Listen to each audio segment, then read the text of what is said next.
Assalamualaikum warahmatullahi wabarakatuh. Kembali lagi dengan saya Ismailini Fauzia dari Universitas Darul Ma'arif. Dosen pengampu mata kuliah menyimak dan memirsa adalah Pak UNS MPD. Materi yang akan saya bawakan kali ini tentang aneka kendala menyimak dan perilaku menyimak. Baik, daripada kita membuang waktu lama-lama, kita langsung saja ke materinya. Untuk menjadi penyimak yang tepat guna, terdapat beberapa upaya yang dapat dilakukan. Berikut adalah langkah-langkah yang disarankan. Yang pertama, ada kembangkan kemauan menyimak. Yang kedua, menyimak lebih lama. Yang ketiga, menyimak lebih sering seperti menyimak ketika waktu luang. Yang keempat, menyimak dengan penuh respek. Memfokuskan pendengaran dan penglihatan kita kepada pemateri. Yang kelima, memberikan umpan balik seperti pendapat ataupun pertanyaan.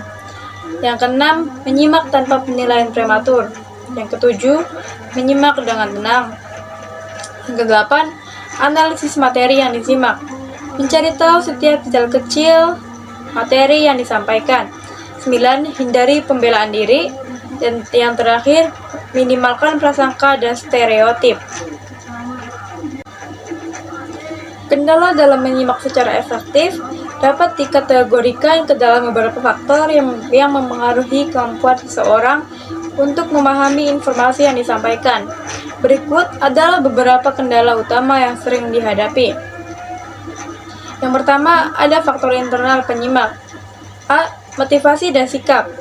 Penyimak yang tidak memiliki motivasi atau sikap positif cenderung kurang terlibat dalam proses menyimak.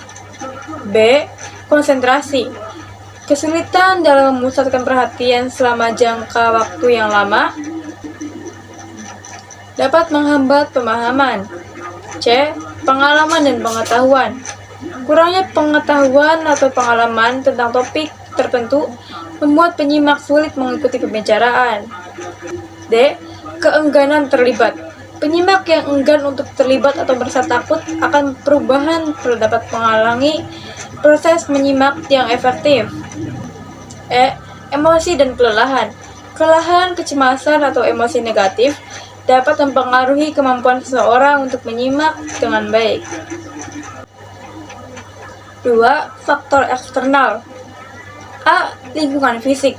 Suasana tempat menyimak yang tidak nyaman, seperti kebisingan, suhu yang tidak sesuai, atau tempat duduk yang tidak nyaman, dapat mengganggu konsentrasi penyimak. B. Cara berbicara.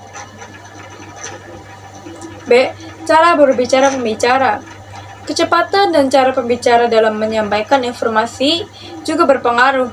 Penyimak mungkin kesulitan jika pembicara berbicara terlalu cepat ataupun monoton. 3. Persepsi dan pemahaman. A. Prasangka. Penyimak mungkin mengalami kesulitan jika mereka memiliki prasangka terhadap pembicara atau topik yang dibahas, sehingga mengganggu keterbukaan mereka terhadap informasi baru. B. Keterbatasan daya ingat. Daya tampung ingatan jangka pendek yang kecil dapat menyebabkan informasi hilang sebelum bisa diproses dengan baik. Yang keempat, upaya mengatasi kendala untuk meningkatkan efektivitas menyimak. Beberapa langkah yang bisa diambil antara lain: A. Meningkatkan motivasi dan sikap positif terhadap kegiatan menyimak. B. Mengurangi gangguan fisik di lingkungan sekitar. C. Mengembangkan keterampilan konsentrasi melalui latihan. D. Menciptakan suasana yang mendukung untuk mendengarkan, seperti memilih tempat yang tenang dan nyaman.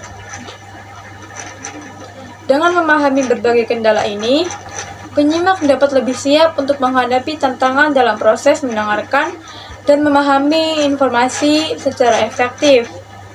Selanjutnya ada keterampilan yang dibutuhkan menyimak faktual menuntut beberapa keterampilan khusus, antara lain: yang pertama, memusatkan perhatian pada pesan yang disampaikan. Yang kedua, menguasai teknik pencatatan yang efektif untuk menangkap informasi penting. Yang ketiga, menganalisis sarana penunjang yang digunakan oleh pembicara. Yang keempat, memahami pola organisasi dan struktur penyampaian informasi.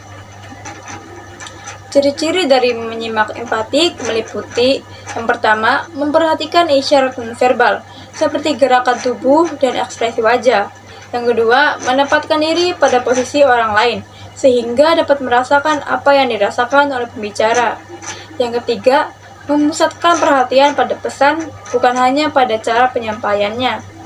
Dalam konteks wawancara ataupun percakapan, menyimak empatik membantu kita untuk lebih memahami nuansa emosional dari pesan yang disampaikan.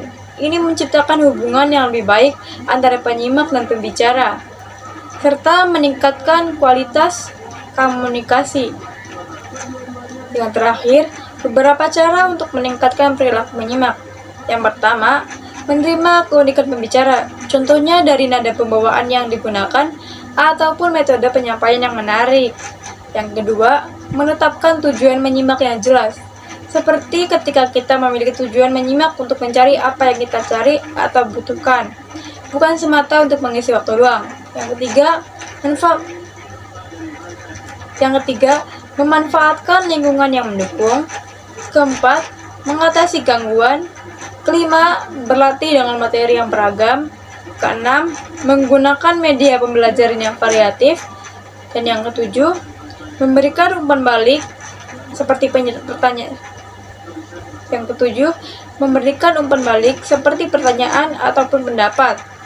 Kedelapan ataupun terakhir, menunjukkan empati dan keterbukaan.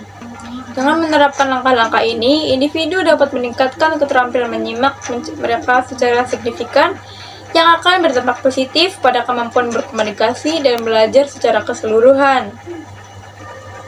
Kesimpulannya, secara keseluruhan, keberhasilan dalam menyimak dipengaruhi oleh interaksi antara penulis, pembicara, topik, serta situasi lingkungan.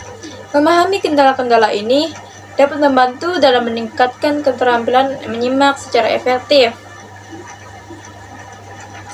Baik, materinya saya cukupkan sampai di sini. Saya Ismaileni Fauzia Faruri. Mohon maaf jika ada banyak kekurangan yang saya sampaikan atau saya perlihatkan. Wassalamualaikum warahmatullahi wabarakatuh dan terima kasih.